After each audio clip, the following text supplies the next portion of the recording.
World championship legends 2024 టోర్నమెంట్లో భాగంగా team India West Indies జట్ల మధ్య జరిగిన మ్యాచ్లో భారత జట్టు డక్వర్త్ లూయిస్ ప్రకారం 27 పరుగుల తేడాతో ఘన విజయాన్ని నమోదు చేసింది. ఈ మ్యాచ్లో team india middle order batsmen Gurkirat Singh 200కు పైగా స్ట్రైక్ రేట్తో సునామీ బ్యాటింగ్ చేసి సూపర్ హిట్టింగ్ చేయడంతో టీమిండియా స్కోర్ బోర్డు రాకెట్ వేగంతో దూసుకెళ్లింది.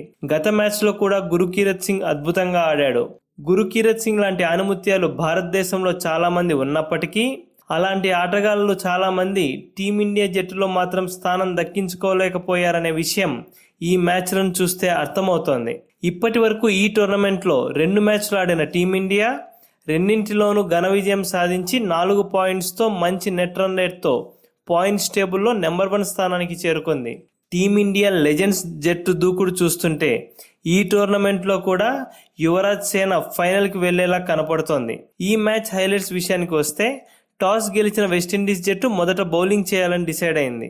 బ్యాటింగ్కు దిగిన టీమిండియాకు మొదటి ఓవర్లోనే దిమ్మ తిరిగే షాక్ తగిలింది.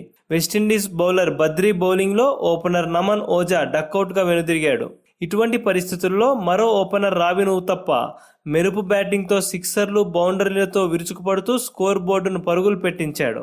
ఊతప్పకు తోడుగా వన్డౌన్లో వచ్చిన సురేష్ రైనా కొద్దిసేపు క్రీజ్లో నిలబడి 12 బంతుల్లో 19 పరుగులు చేసి స్టంపౌట్ అయ్యాడు. రైనా అవుట్ అయినా ఊతప్ప మాత్రం వెస్టిండీస్ బౌలర్లను ఉతికేశాడు. ఊతప్ప దెబ్బకు వెస్టిండీస్ బౌలర్లు ఠారెత్తిపోయారు.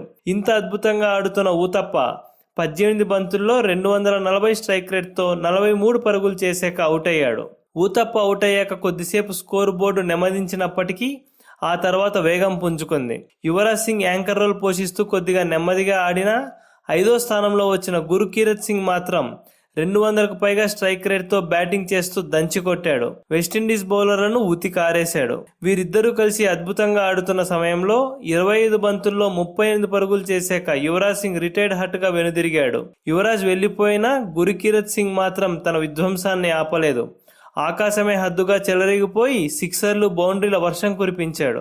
యువరాజ్ అవుట్ అయ్యాక ఆ తర్వాత క్రీజులోకి వచ్చిన బ్యాట్స్మెన్ ఎవరు గుర్కిరత్ సింగ్కు అండగా నిలవకపోయినా తాను మాత్రం చివరి వరకు క్రీజులో నిలబడి అజేయంగా నిలిచి 42 బంతుల్లో 205 స్ట్రైక్ రేట్తో 7 సిక్సర్లు 6 బౌండరీల సాయంతో 86 పరుగులు చేశాడు.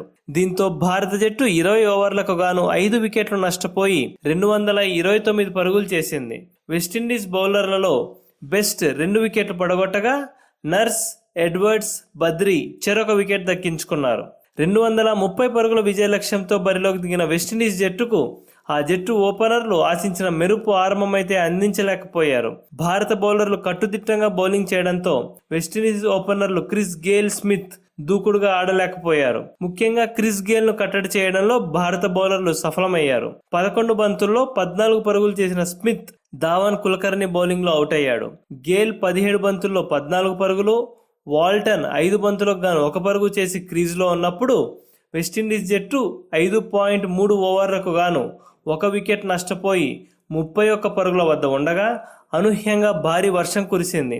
దీంతో భారత జట్టు ఈ మ్యాచ్లో డక్వర్త్ లూయిస్ ప్రకారం 27 పరుగుల తేడాతో అద్భుత విజయాన్ని అందుకునింది.